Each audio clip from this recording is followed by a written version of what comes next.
All right, so here we go. This is the day in the life of an MCAT study plan. Welcome to Premed Academy. We are going to talk today about what it might look like if you're trying to create an MCAT study plan and what your day might look like. A lot of people are confused and overwhelmed, don't know where to begin, and that's totally normal. There's so many resources and everything's overwhelming and stressful, and you're just overloaded with a bunch of different information. So here I just want to break down a little framework, one piece of the puzzle about what your day, how are you going to plan your day? What is it going to consist of? Think of it like maybe you're a bodybuilder and you have to be on a diet. What is our daily diet, our breakfast, lunch, and dinner going to look like? So I like to think of this framework and I call it the LARC framework. So we'll start off with that. The L stands for learn. So one of the most important things you need to worry about initially is how do you learn new content? Maybe your college didn't prepare you well, you didn't learn all of the chem phys, biochem, all of those things that you needed to.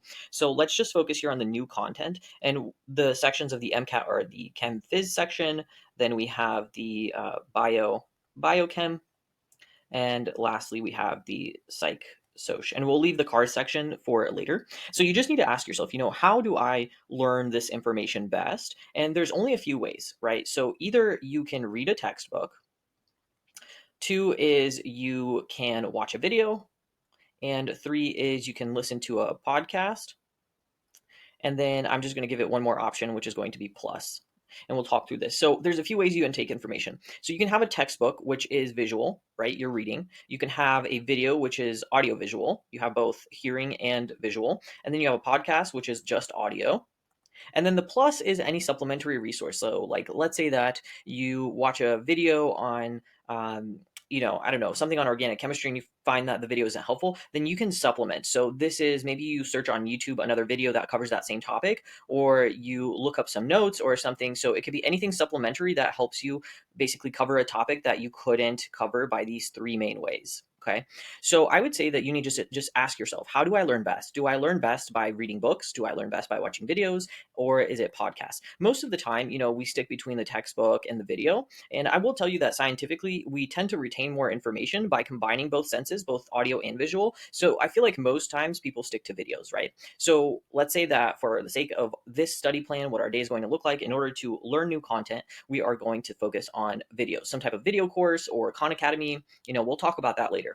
Now, the second thing is after the learn, we have A, which stands for apply. So how are we going to basically practice using this information that we just learned? And this is pretty straightforward. The way that you can practice all these sections, chem, phys, biochem, bio, psych, soc, is by doing practice questions.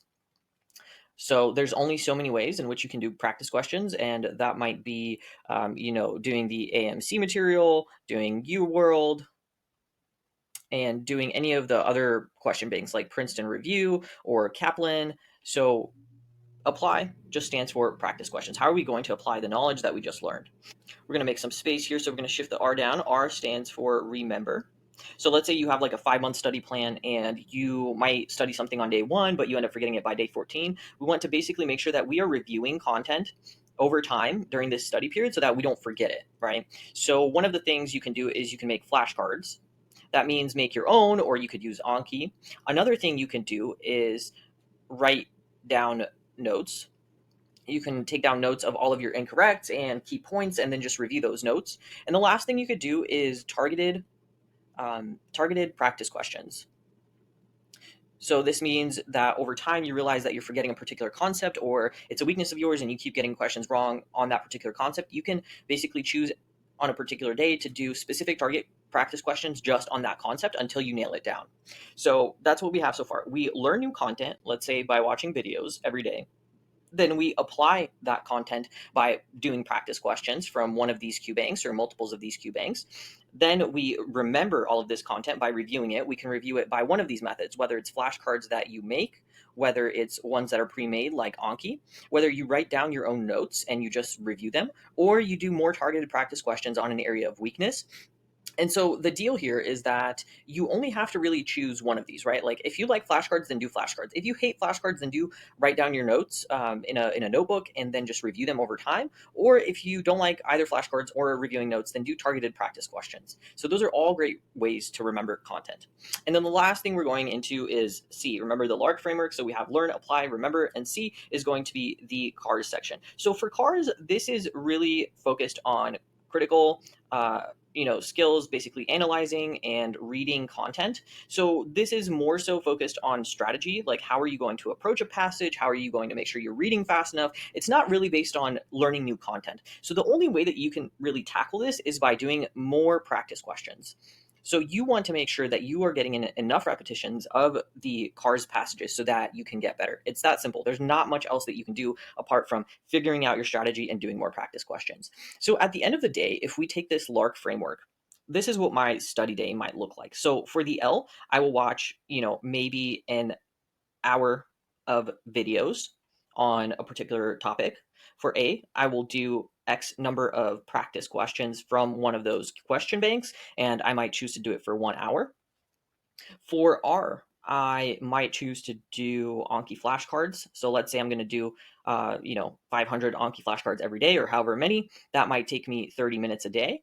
And then for C, in terms of CARS passages, I might say I will do like one CARS passage a day, for example, and that might take me 30 minutes.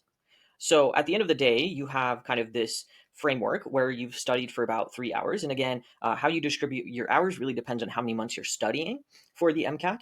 And so there you have it. If you follow this framework and basically do each one of these things every single day over your study period, you will have a well-rounded preparation in terms of preparing for the MCAT. Now, one of the things to consider is like, in what order should you do them? Like, let's say that you wake up, what's the first thing you should do? I really have two main strategies for this, and it is that if you are the type of person that has a hard time waking up in the morning or a hard time starting, then I would say you start with videos.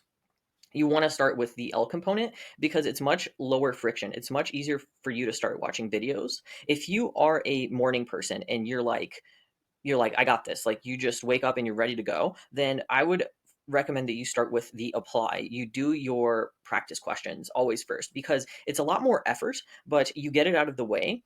And if it's easy for you to motivate yourself, you just want to get the practice questions out of the way when your brain is the most fresh. And if you are the type of person who has a hard time like starting their day and motivating themselves, then an easy way to like ease into studying for the day is really the videos because they're lower effort and than doing practice questions. So really decide what type of person you are, whether you're a hard start or a morning motivated person. Either way, you need to really cater to what type of person you are. So thank you guys so much. I know this was probably long winded video, but if you found it useful, give us a like, subscribe, follow us, and we really, really are hoping to build Premed Academy to help people kind of get rid of the overwhelm and really be able to tackle the MCAT without feeling stressed or overwhelmed. All you have to do is focus on, building a system that works for you, which is what we want to help you do, and also figuring out how to stay consistent. If you can do these two things, then you are really going to rock the MCAT without even thinking about it. So thanks for tuning in, and we hope to see you in the next one.